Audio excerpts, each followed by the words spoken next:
Good morning. Marsilea के बारे में हम अध्ययन कर रहे थे। पिछली कक्षा में हमने मार्सिलिया के स्पोरोफिटिक प्लांट बॉडी के बारे में विस्तृत अध्ययन किया था। आज मार्सिलिया के युग्मकोद्भिद पादप के बारे में विस्तृत अध्ययन करेंगे।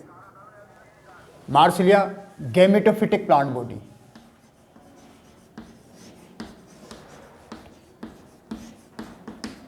Gametophytic plant body.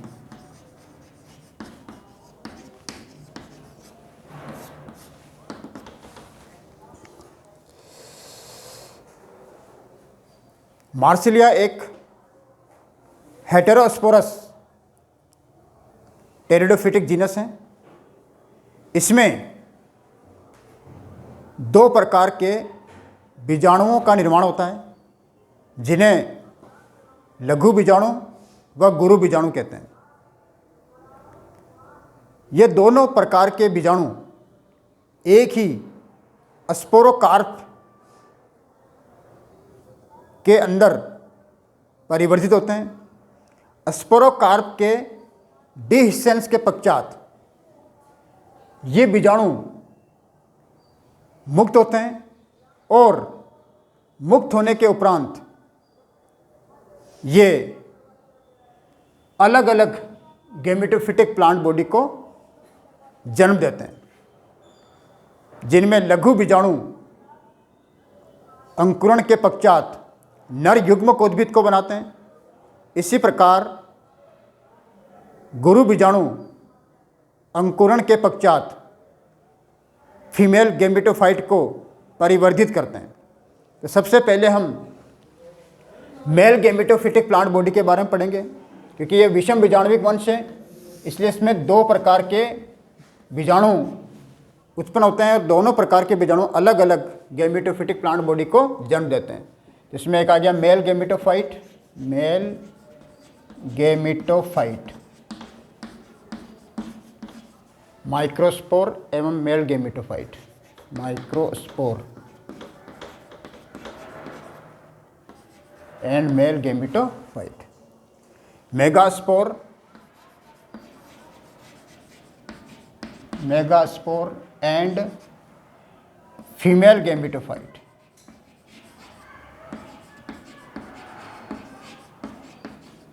Female gametophyte, megaspore and female gametophyte.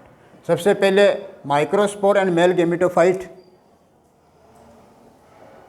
के डेवलपमेंट के बारे में अध्ययन करेंगे। उसके पश्चात मेगास्पोर की संरचना एवं फीमेल गैमेटोफाइट के परिवर्धन की स्टडी करेंगे। तो सबसे पहले हम माइक्रोस्पोर एंड मेल गैमेटोफाइट ले लेते हैं। माइक्रोस्पोर, इनका साइज 0.06 मिलीमीटर से लेकर के 0.07 मिलीमीटर व्यास तक के होते हैं और ये पीले रंग के होते हैं। इनकी संख्या अधिकाधिक होती है। ये माइक्रोस्पोरेंजियम अर्थात लघु बीजाणुधानी के भीतर उत्पन्न होते हैं। इनका अंकुरण लघु बीजाणु के भीतर ही शुरू हो जाता है, इसलिए इस प्रकार के परिवर्धन को एंडोस्पोरिक डेवलपमेंट कहते हैं। लघु बीजाणु दो भित्तियों के द्वारा परिबद्ध रहता है, जिसमें आंतरिक भित्ति को इंटाइन कहते हैं, जो सेल्यूलोज की बनी होती है। इंटाइन को हम एंडोस्पोर भी नाम देते हैं, इंटाइन और एंडोस्पोर। यह बाहर की ओर एक्जाइन से परिबद्ध रहती है। एक्जाइन के बाहर भी एक कॉमन पारदर्शी आवरण पाया जाता है, जिसे एपी स्पोर अथवा पेरिस्पोर कहते हैं। ये इस तरह से एक कॉमन आवरण होता है जिसे पेरिस्पोर अथवा एपिस्पोर कहते हैं। पेरिस्पोर अथवा एपिस्पोर कहते हैं। ये पारदर्शी होता है। इंटायन के भीतर की ओर कोशिका द्रव्य, स्टार्च कणिकाएं व केंद्रीय भाग में अगुणित स्पष्ट केंद्रक पाया जाता है। ये केंद्रक है इसका। ये न्यूक्लियस है इसका अगुणित केंद्रक, और इसके भीतर स्टार्च कणिकाएं पाई जाती हैं। ये स्टार्च कणिकाएं होती है।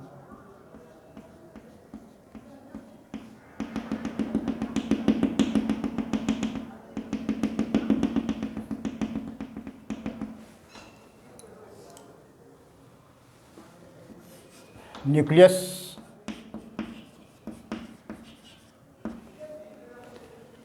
Starch granules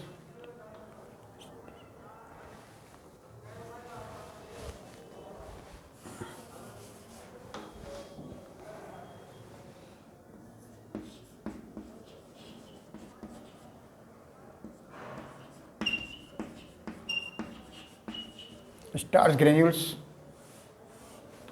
nucleus exine, cytoplasm,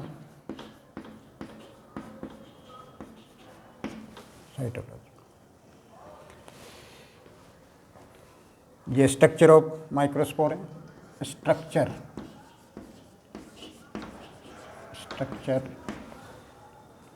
of microspore.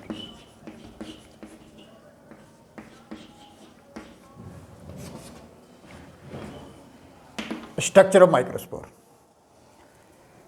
तो स्ट्रक्चर में आपने पढ़ा कि इसका जो साइज है वो 0.06 मिलीमीटर से लेकर के 0.07 मिलीमीटर व्यास तक के होते हैं, और इसमें 2 आवरण होते हैं, लेकिन बाहर की ओर एक कॉमन आवरण एक्स्ट्रा पाया जाता है जिसे पेरिस्पोर अथवा एपिस्पोर कहते हैं। इसके भीतर की ओर एक अगुणित केंद्रक होता है स्पष्ट, और इसमें पेरिस्पोर के ऊपर एक अस्पष्ट त्रिएरीय कटक भी पाया जाता है। अस्पष्ट त्रिएरीय कटक भी पाया जाता है। माइक्रोस्पोर जैसे ही मुक्त होते हैं, ये तुरंत इनमें जर्मिनेशन शुरू हो जाता है, अंकुरण शुरू हो जाता है, और अंकुरण होने के पश्चात नर युग्मकोद्भिद बनता है। माइक्रोस्पोर का अंकुरण माइक्रोस्पोर की भित्ति के भीतर ही प्रारंभ हो जाता है। इसमें अंकुरण के समय इनमें प्रथम जो विभाजन होता है वह असमान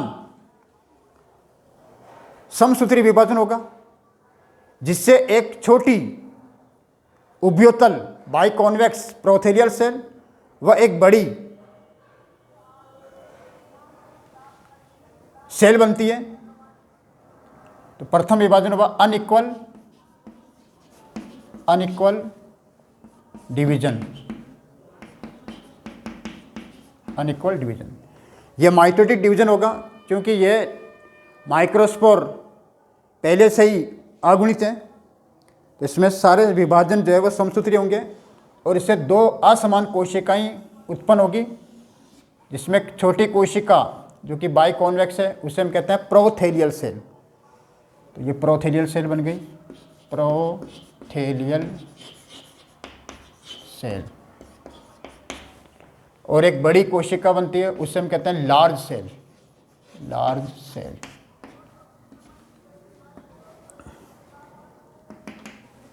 अंकुरण के समय सारी स्टार्च कणिकाएं परिधि की ओर आ जाती है, परिधि की ओर व्यवस्थित हो जाती है। इसमें प्रोथेलियल सेल आगे विभाजित नहीं होगी, केवल बड़ी कोशिका ही विभाजित होगी और इसे संपूर्ण मेल गैमेटोफाइट का निर्माण इसी से होगा, प्रोथेलियल सेल से नहीं होगा। तो प्रोथेलियल सेल में आगे कोई विभाजन नहीं होगा, इसमें कोई डिवीजन नहीं होगा। आगे जो भी विभाजन होगा वो लार्ज सेल में होगा और लार्ज सेल के विभाजन के उपरांत संपूर्ण मेल गैमेटोफाइट का परिवर्धन होगा।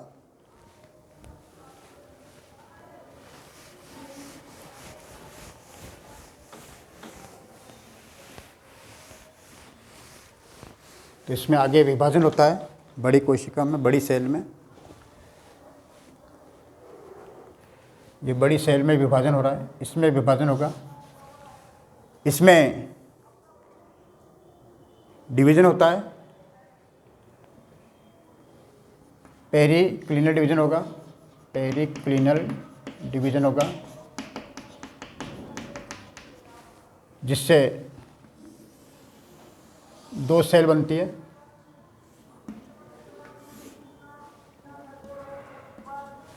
ये पेरिक्लिनल डिवीजन जो है ऑब्लिक होगा, जिससे 2 सेल बनती है। इन सेल को हम कहते हैं antheridial initial cell, antheridial initial cell कहते हैं, antheridial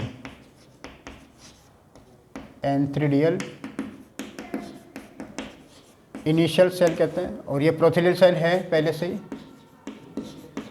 प्रोथेलियल cell, antheridial initial cell. ये दोनों सेल 2 एंथ्रीडियम को जन्म देती है। ये दोनों सेल यानी एक एंथ्रीडियल इनिशियल सेल एक एंथ्रीडियम को जन्म देगी और दूसरी सेल दूसरी एंथ्रीडियम को जन्म देगी। इस प्रकार इनमें आगे विभाजन होंगे और विभाजनों के उपरांत 2 एंथ्रीडिया का निर्माण होगा, 2 पूधानियों का निर्माण होगा। तो प्रत्येक सेल में आगे फिर विभाजन होता है, ऑब्लिक डिवीजन होता है, oblique division.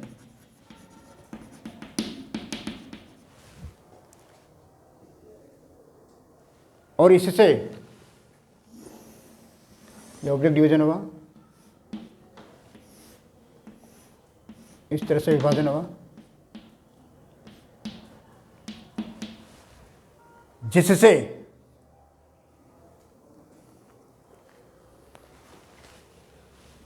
Three jacket cell,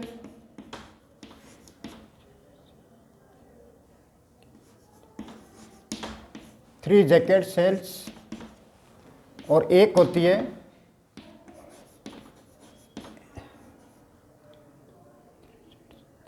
antherozoid,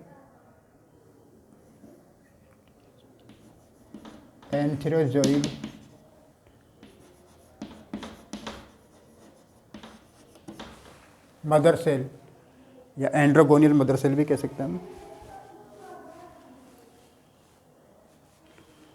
और एंड्रोगोनियल मदर सेल भी कहते हैं, एंड्रोगोनियल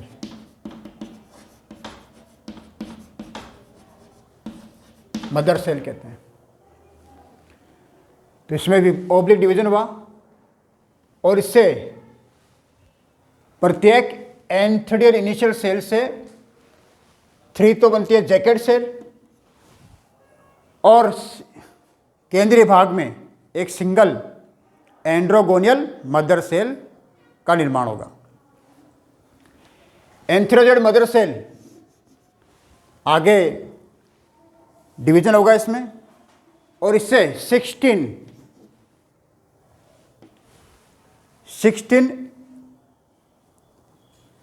एंथ्रोजॉइड्स बनेंगे।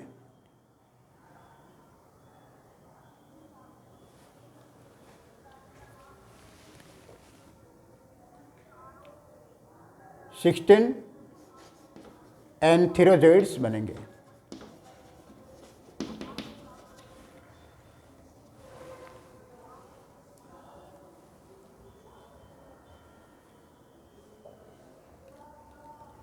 इसी दौरान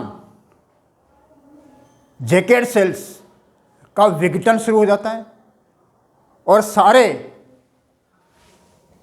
एंथ्रोजॉइड्स एक ही माइक्रोस्पोर में दिखाई देते हैं, जैसे कि देखिए चित्र में स्पष्ट है।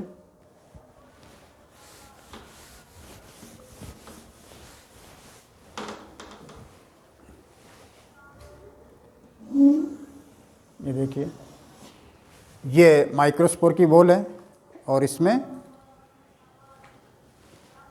ये एंथेरोजोइड्स हैं, 3, 4, 5, 6, 7 और ये 8, इस तरह से। इस साइड 8 दिखाई दे रहे हैं और इसके पीछे की तरफ 8 है, बैक साइड हमको वन साइड से दिखाई दे रहा है, तो ये 8 है।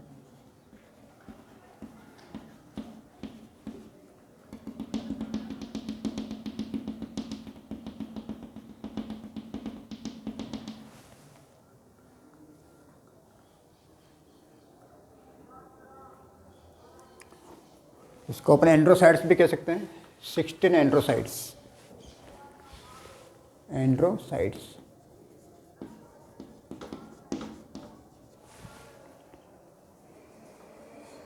ये 8 हो गया। इसी तरह से एंथ्रेडियल इनिशियल सेल, जो दूसरी एंथ्रेडियल इनिशियल सेल है, उसी से भी इसी प्रकार 3 जैकेट सेल बनेगी और एक एंथेरोजोइड मदर सेल बनेगी,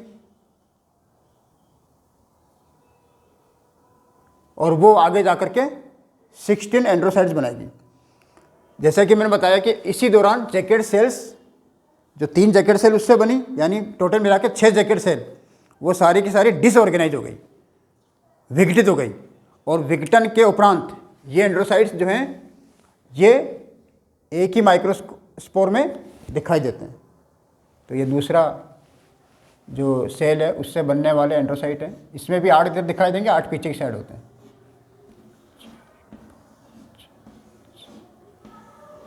ये देखिए इस तरह से।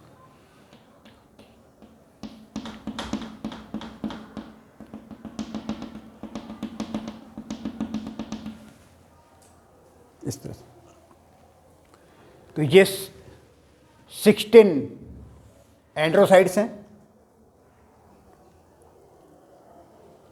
इन 16 एंड्रोसाइट्स में कायांतरण होता है, मेटामॉर्फोसिस, और मेटामॉर्फोसिस के उपरांत ये पुंगड़ुओं में रूपांतरित हो जाते हैं। तो इनमें हुआ मेटामॉर्फोसिस,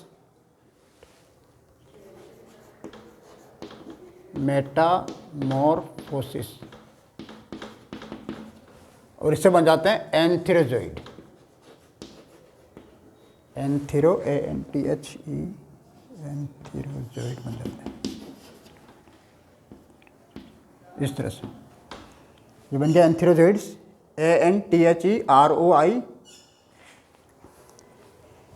इसकी स्पेलिंग में यहाँ लिख देता हूँ,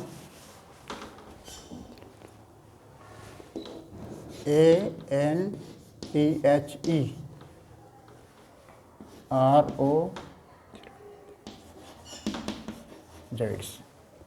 एंथेरोजोइड्स, ANTHEROZOIDS, एंथेरोजोइड्स। ये बन जाते हैं। कितने बन गए एंथेरोजोइड्स? टोटल मिला के अगर टोटल देखें तो 16 इससे बन रहे हैं और 16 इससे बन रहे हैं, तो टोटल मिला के दोनों से कितने बन गए? दोनों से मिलकर के बन गया 16 + 16 32। ये टोटल मिलाकर के 32 एंथेरोजोइड्स का निर्माण हो रहा है। क्योंकि 16 ये हो गया, 16 इस साइड के हो गए और 16 इस साइड के हो गए, तो दोनों मिलाकर के 32 एंथेरोजोइड्स बनते हैं। ये अगर हम एक एंथेरोजोइड्स को मैग्नीफाई करके देखें तो ये मल्टीफ्लैजिलेटेड स्ट्रक्चर है, मल्टीफ्लैजिलेटेड है। इनका अग्रभाग सिलिएटेड होता है और पोस्टीरियर भाग ग्लोबोज वेसिकल में रूपांतरित रहता है। देखिए ये ग्लोबोज वेसिकल के रूप में रूपांतरित है। ये इसका पोस्टीरियर भाग है, इसे हम कहते हैं posterior globose vesicle, globose vesicle. Posterior globose vesicle part. ये हो गया एंटीरियर सिलिएटेड CILI।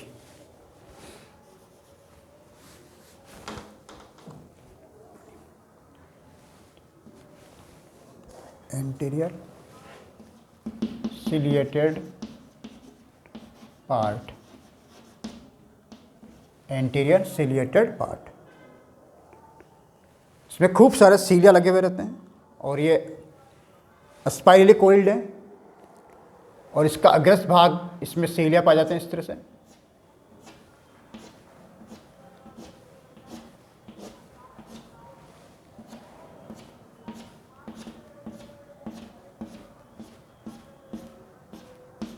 इस तरह से। तो इस प्रकार एंथ्रोजॉइड मल्टी फ्लैजिलेटेड संरचना है और पीछे की ओर एक बड़ी सी वेसिकल पाई जाती है और आगे की तरफ इसमें कई सारे सीलिया लगे हुए रहते हैं। और ये पुमड़ू माइक्रोस्पोर की भित्ति के फटने के उपरांत मुक्त हो जाते हैं, बाहर आ जाते हैं। इस प्रकार यह स्पष्ट है कि मेल गेमेटोफाइट, संपूर्ण मेल गेमेटोफाइट का परिवर्धन लघु बीजाणुओं की भित्ति के भीतर ही हो रहा है। इस प्रकार के परिवर्तन को एंडोस्पोरिक डेवलपमेंट कहते हैं। सभी पुमड़ू जल में तैरते हैं,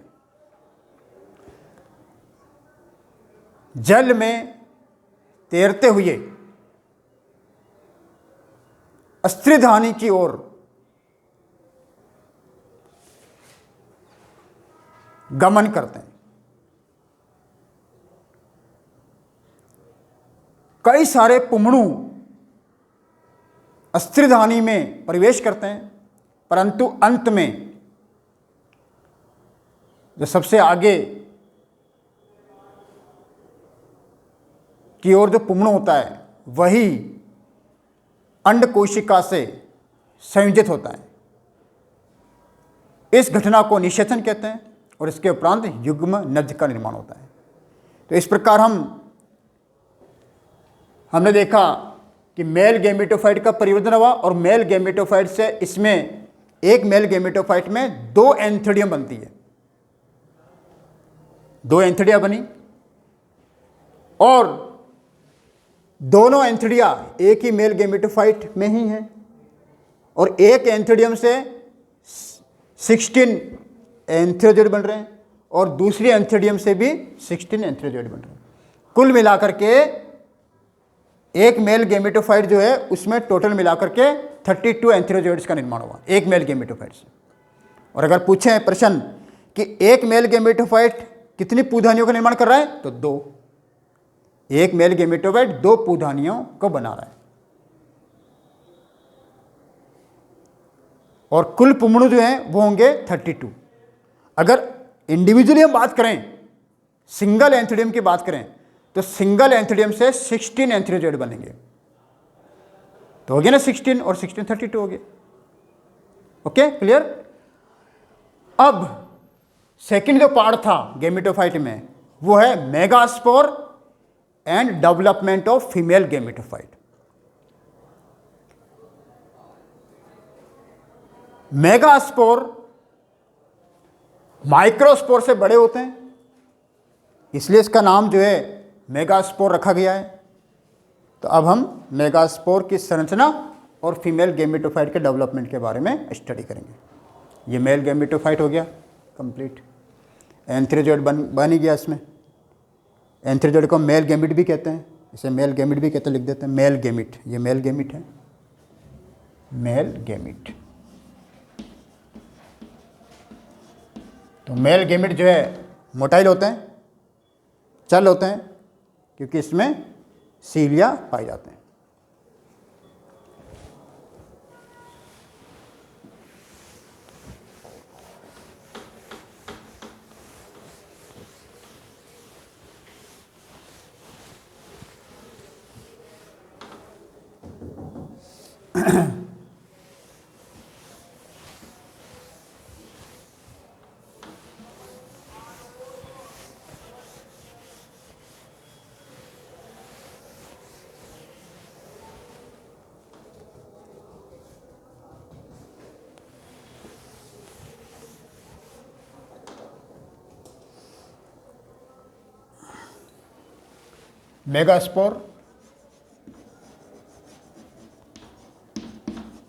megaspore, and development of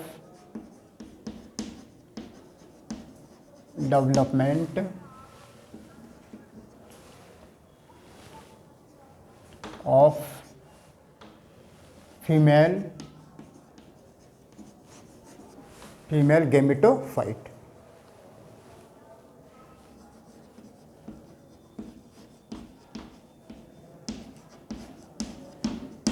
okay, ये स्टडी, ये टॉपिक के बारे में अपन पढ़ेंगे। मेगास्पोर, जैसे बताया था कि मेगास्पोर माइक्रोस्पोर से बड़े होते हैं, तो इनका जो साइज है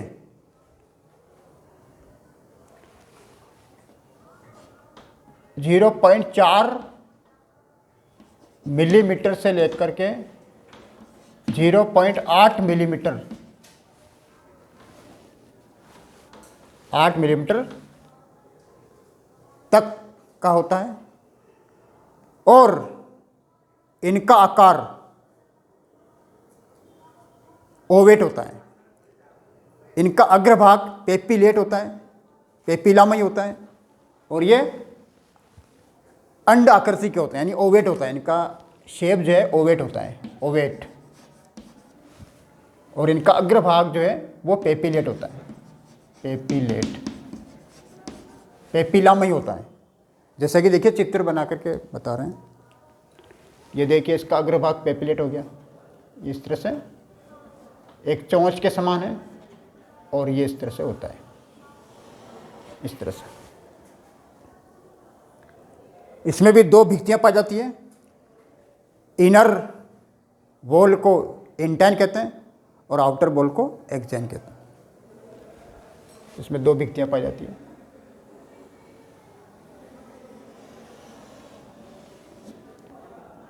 ये एक्जाइन हो गई और ये हो गई इंटाइन। इसमें भी, इसके भीतर भी कई सारी स्टार्च कणिकाएं पाई जाती है, और कणिका में कोशिका द्रव्य होता है, और नीचे आधारी भाग की ओर अगुणित स्पष्ट बड़ा केंद्रक पाया जाता है। यह स्पष्ट बड़ा केंद्रक है, ये देखिए, और स्टार्च कणिकाएं पाई जाती है। ये स्टार्च कणिकाएं होती है।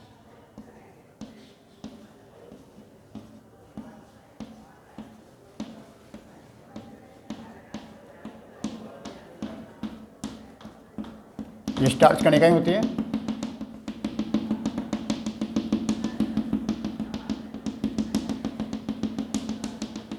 इस तरह इसकी लेबलिंग कर देते हैं। ये तो हो गया न्यूक्लियस,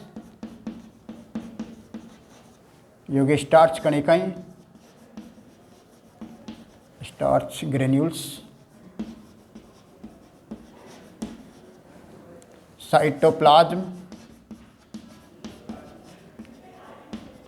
तो इसे हम कहते हैं structure of megaspore, structure of megaspore. तो ये फिगर किसका हो गया? स्ट्रक्चर ऑफ मेगास्पोर का फिगर है, स्ट्रक्चर ऑफ मेगास्पोर,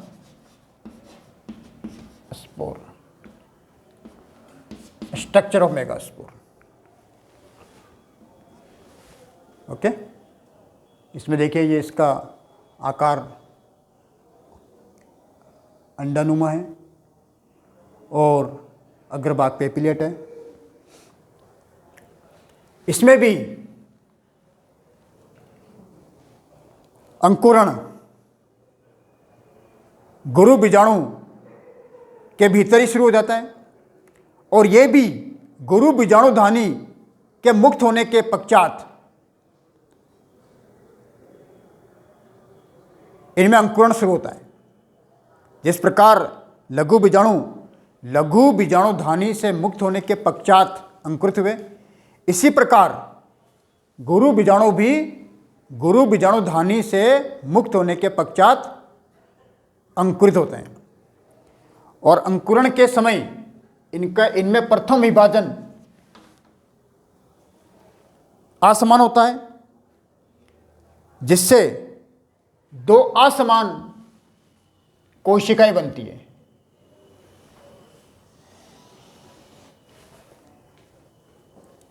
अंकुरण के समय केंद्रक ऊपरी भाग की ओर बढ़ता है। ये जो न्यूक्लियस है ये अग्रभाग की ओर आता है और यह केंद्रक समसूत्री विभाजनों से विभाजित होता है और दो केंद्रक बन जाते हैं। ये दो केंद्रक बन गए इसमें, और कोशिका भित्ति के बनने से दो कोशिकाएं बन जाती है। ये दो कोशिकाएं बन गई। ऊपर की कोशिका को कहते हैं एपिकल सेल, ऊपरी कोशिका को कहते हैं एपिकल सेल। तो दो कोशिका बन गई, ये होगी एपिकल सेल, एपिकल सेल। और निचली जो बड़ी कोशिका है इसे कहते हैं प्रोथेलियल सेल, प्रोथेलियल सेल, प्रोथेलियल सेल। तो ये प्रोथेलियल सेल है, ये प्रोथेलियल सेल हुई नीचे वाली, और ये इसका न्यूक्लियस हो गया प्रोथेलियल न्यूक्लियस। ये तो ये प्रोथेलियल सेल हो गई और ये एपिकल सेल हो गया। और स्टार्च कणिकाएं परिधि की ओर आ जाती है। जैसे ये स्टार्च कणिकाएं ये परिधि की ओर आ गई, सारी परिधि की ओर आ गई। एपिकल सेल में कुछ स्टार्च कणिकाएं शेष बचती है, बाकी सारी स्टार्च कणिकाएं प्रोथेलियल सेल में चली जाती है। प्रोथेलियल सेल में आगे कोई विभाजन नहीं होगा, ये केवल एपिकल सेल से जो फीमेल गैमेटोफाइट बनेगा उसको पोषण प्रदान करने का कार्य करेगी। अर्थात ये कोशिका फीमेल गैमेटोफाइट के परिवर्धन के दौरान पोषण प्रदान करने का कार्य करती है। इसलिए इस कोशिका को या इस सेल को न्यूट्रिटिव सेल भी कहते हैं, न्यूट्रिटिव सेल। इसलिए इसका दूसरा नाम है न्यूट्रिटिव सेल कहते हैं इसे, nutritive cell, nutritive,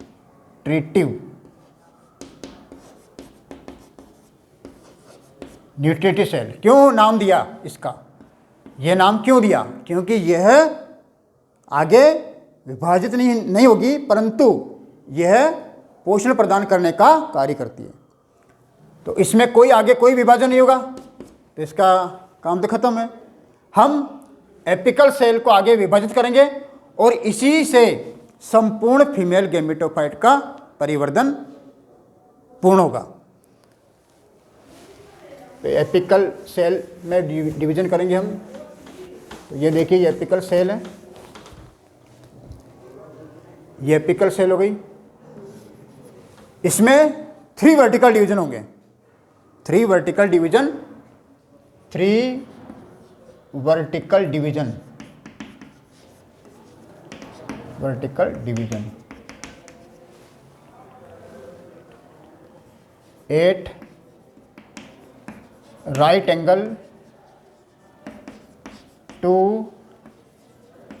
each other. एक दूसरे के समकोण पर, एक दूसरे के समकोण पर एपिकल सेल में 3 वर्टिकल डिवीजन होंगे और इससे 4 कोशिकाएं बनेगी। डिवीजन हुआ तो इससे ये 4 कोशिकाएं बन गई। ये देखिए ये सेंटर के अंदर जो है ये कोशिका, ये सेंटर के अंदर, और ये बन गई एक बन गई है। तो इसके उपरांत 3 तो बनती है लेटरल सेल और एक बनती है एक्सियल सेल। तो ये वाली सेल जो है ये सेंट्रल एक्सियल सेल है, एक्सियल सेल बनती है, और ये 3 बन जाती है लेटरल सेल, 3 लेटरल सेल्स बनती है। तो 3 वर्टिकल डिवीजन हुए एक दूसरे के समकोण पर, तो इसमें मध्य में उपस्थित कोशिका को हम कहते हैं एक्सियल सेल, और इसके चारों ओर 3 लेटरल सेल्स व्यवस्थित रहती है। अब यहाँ पर जो एक्सियल सेल है वह एक्सियल सेल आर्चिगोनियल इनिशियल सेल्स के रूप में कार्य करेगी, आर्चिगोनियल इनिशियल सेल के रूप में कार्य करेगी। तो देखिए कैसे कार्य करती है। इसको मिटा देता हूँ मैं।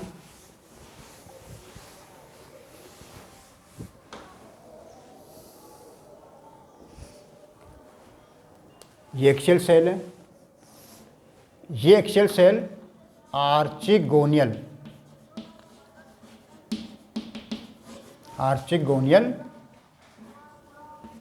इनिशियल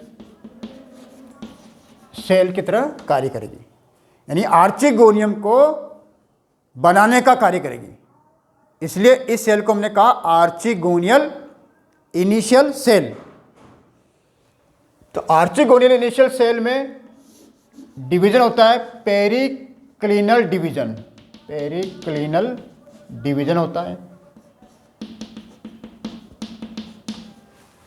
पेरिक्लिनल डिवीजन होगा जिससे 2 सेल्स का निर्माण होगा, 2 प्रकार की सेल्स बनेगी। तो देखिए इसमें हुआ पेरिक्लिनल डिवीजन। इसको थोड़ा सा इधर मोड़ देते हैं अपन। ये डिवीजन हुआ तो इससे 2 सेल्स बन गई। ये बन गई 2 सेल। ये हो गया आउटर प्राइमरी कवर सेल। बाहर की ओर जो सेल बनी उसका नाम है आउटर प्राइमरी। मैं उधर बना देता हूँ, इधर जगह कम है इसलिए इधर बना देता हूँ।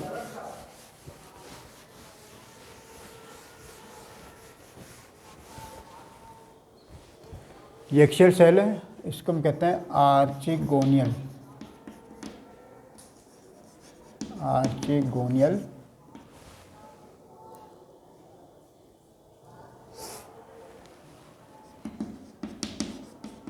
Initial cell. ठीक है, आर्चिगोनियल इनिशियल सेल। इसमें हुआ डिवीजन, पेरिक्लिनल डिवीजन हुआ और इससे 2 सेल बन गई, outer primary cover cell, outer primary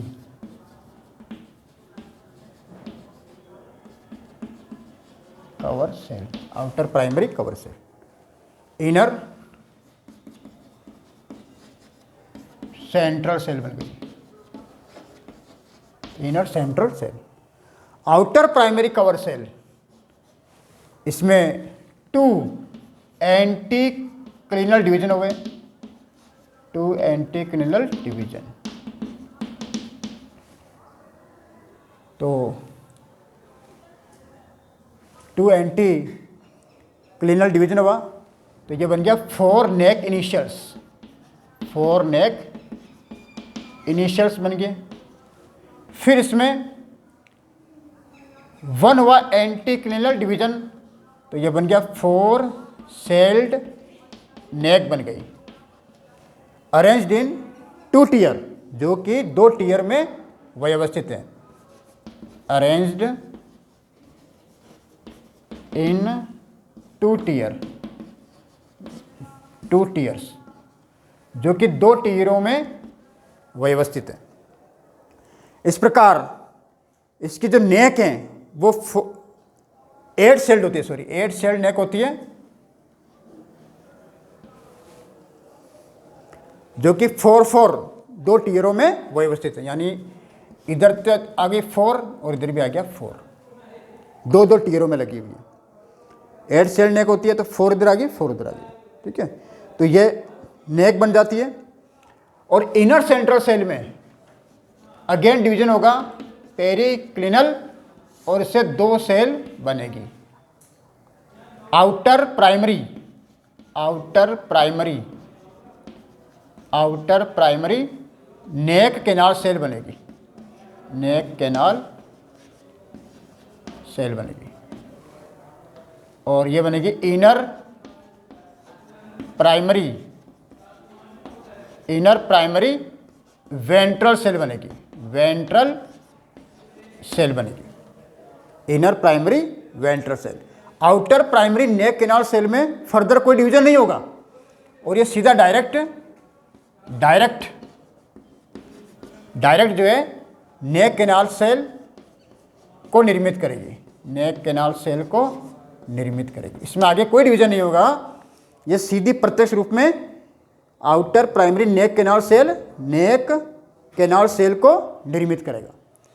primary ventral cell में वापस डिवीजन होगा, पेरिक्लिनल डिवीजन होगा, और इससे 2 सेल बन जाएगी, इससे 2 सेल बनेगी,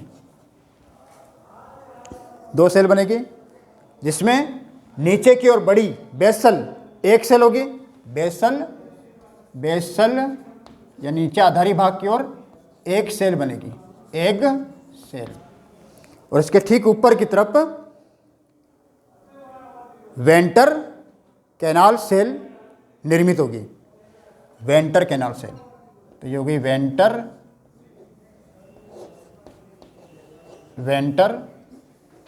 कैनाल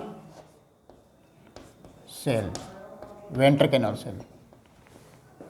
तो ये 1 सेल, ये भी 1 है, इसका नंबर भी 1 है और इसका नंबर भी 1 है, लेकिन नेक जो है वो 4 के 2 टीरों में व्यवस्थित रहती है।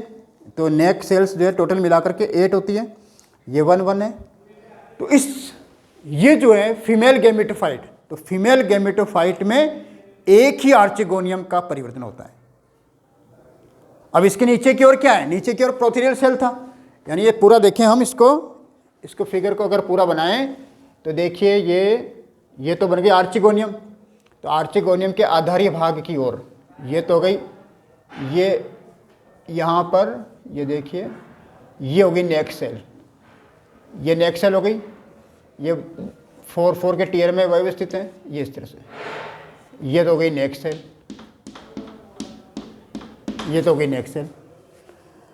और नीचे का जो ये आधारी भाग है ये प्रोथेलियल सेल का भाग है, ये प्रोथेलियल सेल है, ये प्रोथेलियल सेल है, इसको न्यूट्रिशन प्रोवाइड कर रहा है, फीमेल गैमेटोफाइट को न्यूट्रिशन प्रोवाइड कर रहा है। और ये इसमें हो गया, ये तो हो गया नेक, ये नेक कैनाल सेल हो गई, ये इधर की तरफ ये हो गई नेक कैनाल सेल।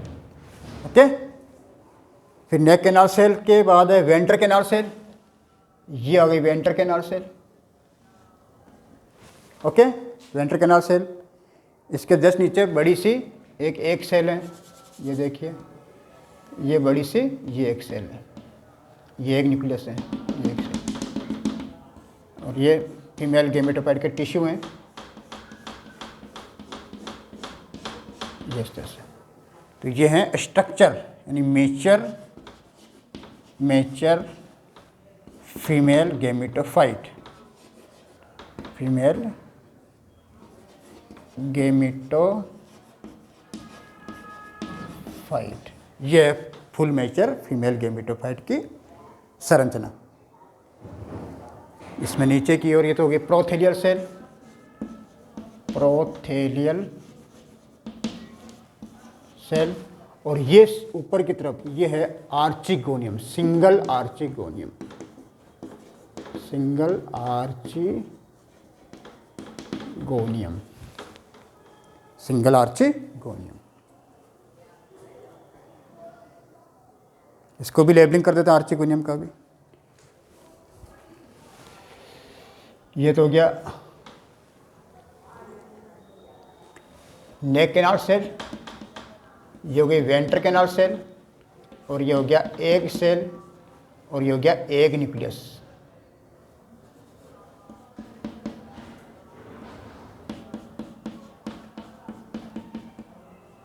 ये क्लियर, ये एग न्यूक्लियस है, और ये पूरा क्या है, ये एग सेल है। इस एक सेल में सिंगल एग न्यूक्लियस प्रेजेंट है। ये वेंटर कैनाल सेल है, ये सेल है, सॉरी, ये होगी सेल, और ये तो न्यूक्लियस हुआ, ये वाला ये न्यूक्लियस हुआ, वीसीसी का वेंटर कैनाल सेल, नेक कैनाल सेल। और ये सराउंडिंग में नेक सेल्स प्रेजेंट होती है। तो इससे स्पष्ट होता है कि मेगास्पोर में जर्मिनेशन हुआ और जर्मिनेशन के उपरांत फीमेल गैमेटोफाइट परिवर्धित होता है। फीमेल गैमेटोफाइट में एक ही आर्चिगोनियम निर्मित होती है, एक ही आर्चिगोनियम।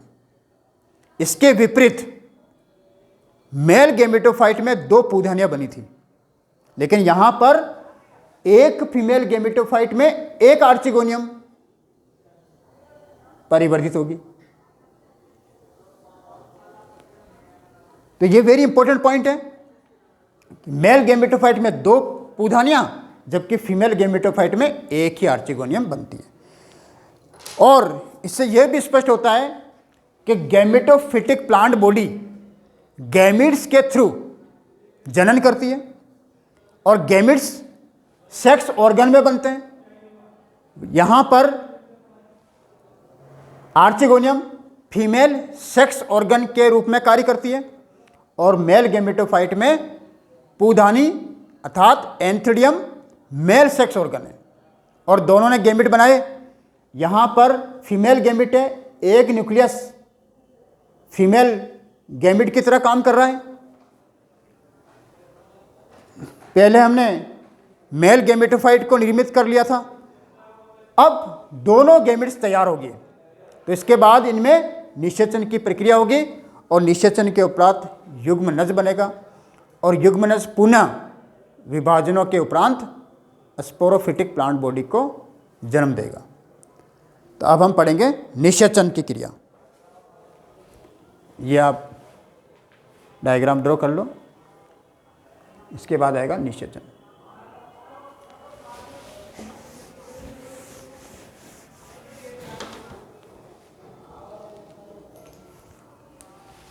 फर्टिलाइजेशन,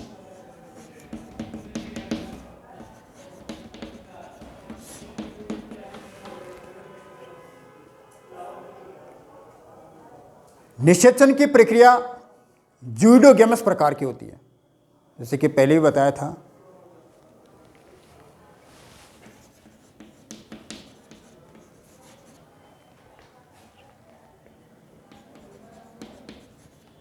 ज़ूडोगेमस प्रकार की होती है। एंथ्रोजॉइड्स जल में तैरते हुए आर्चिगोनियम की ओर गमन करते हैं। आर्चिगोनियम की neck cells, neck canal cells और neck cells, ventral canal cells disorganize होकर के एक श्लेष्मिक पदार्थ को निर्मित करती है। उस श्लेष्मिक पदार्थ में शुगर, पोटेशियम इत्यादि की मात्रा अधिक होती है, जिससे एंथ्रोजॉइड्स उसकी ओर आकर्षित होते हैं। इस प्रकार के गमन को कीमोटैक्टिक मूवमेंट कहते हैं, कीमोटैक्टिक मूवमेंट। और कीमोटैक्टिक मूवमेंट के उपरांत एंथ्रोजॉइड, कई सारे एंथ्रोजॉइड इसमें प्रवेश करते हैं, लेकिन एक एंथ्रोजॉइड एक न्यूक्लियस से संयोजित होकर के युग्मनज को निर्मित करता है, द्विगुणित जाइगोट बनता है, द्विगुणित जाइगोट बनता है। तो निषेचन के उपरांत क्या बनता है? डिप्लॉइड जाइगोट बनता है। ये बन गया डिप्लॉइड जाइगोट, 2n बन गया। अब diploid zygote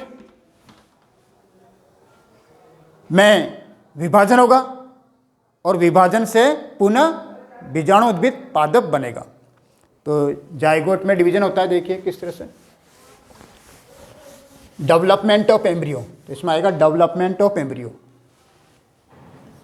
development of embryo. तो एम्ब्रियो का फॉर्मेशन जाइगोट से होता है। तो ये जाइगोट है, ये देखिए ये जाइगोट है, जाइगोट। और जाइगोट में प्रथम विभाजन वर्टिकल होता है, वर्टिकल डिवीजन, जिससे 2 सेल्स बनती है, जिससे 2 सेल्स बनती है, 2 सेल्स बन गई वर्टिकली। फिर इसमें होता है second vertical division, second vertical division at a right angle, पिछले वर्टिकल डिवीजन के राइट एंगल में होता है। तो इससे 4 सेल्स बन जाती है। देखिए ये 4 सेल्स बन गई इस तरह से, 1 2 3 4, ये 4 सेल बन गई। इसमें ऊपर के 2 सेल ऊपर की दो सेल एक तो बनाती है ये लीफ इनिशियल को निर्मित करेगी, और ये हो जाएगा स्टेम इनिशियल, और ये हो जाएगा फुट, और ये जाएगा रूट इनिशियल। इस प्रकार ये बन गया 4 सेल्ड एम्ब्रियो बन गया, 4 सेल्ड एम्ब्रियो का फॉर्मेशन हो गया। 4 सेल्ड एम्ब्रियो, 4 कोशिकीय भ्रूण का निर्माण हो जाता है। तो जाइगोट में प्रथम विभाजन तो हुआ वर्टिकल डिवीजन, जिससे 2 सेल्स बन गई। इस घटना को या इस प्रावस्था को कहते हैं लेटरल पोलैरिटी। इसके बाद सेकेंड वर्टिकल डिवीजन पहले वर्टिकल डिवीजन के राइट एंगल पर होता है, जिससे 4 इनिशियल्स बनते हैं, 4 इनिशियल्स बनते हैं। ऊपर के 2 इनिशियल्स लीफ को बनाएंगे, एक लीफ को बनाएगा और एक रूट को परिवर्धित करेगा। नीचे के 2 इनिशियल स्टेम को बनाएंगे और एक फुट को बनाएगा। ठीक है ना, यह है 4 सेल्ड एम्ब्रियो है। फिर आगे इनमें विभाजनों के उपरांत पुनः नया स्पोरोफिटिक प्लांट बॉडी बनती है, जो कि जड़, तना और पत्तियों में विभेदित रहती है। इससे तो बन गया लीफ बन गया, इससे रूट बन गया और इससे स्टेम बन गया। और फुट जो है वो स्टार्टिंग में इसको स्थिर करने में कार्य करता है, लेकिन बाद में यह विघटित हो जाता है और पुनः स्पोरोफिटिक प्लांट बॉडी बन जाती है। और इसमें मार्सिलिया में, यानी सभी टेरिडोफाइट मार्सिलिया ने सारे टेरिडोफाइट वंशों में हेटेरोमॉर्फिक अल्टरनेशन ऑफ जनरेशन स्पष्ट रूप से पाया जाता है, क्योंकि दोनों ही प्लांट बॉडी आकारिकी रूप से भिन्न होती है। इस प्रकार के पीढ़ी एकांतरण को हेटेरोमॉर्फिक अल्टरनेशन ऑफ जनरेशन कहते हैं। दोनों पीढ़ियाँ स्वतंत्र हैं, तो स्वतंत्र रूप से पाई जाने वाली पीढ़ियाँ टेरिडोफाइटा में ही पाई जाती है, अन्य पादपों में यह स्वतंत्र रूप से नहीं पाए जाते हैं। Thank you.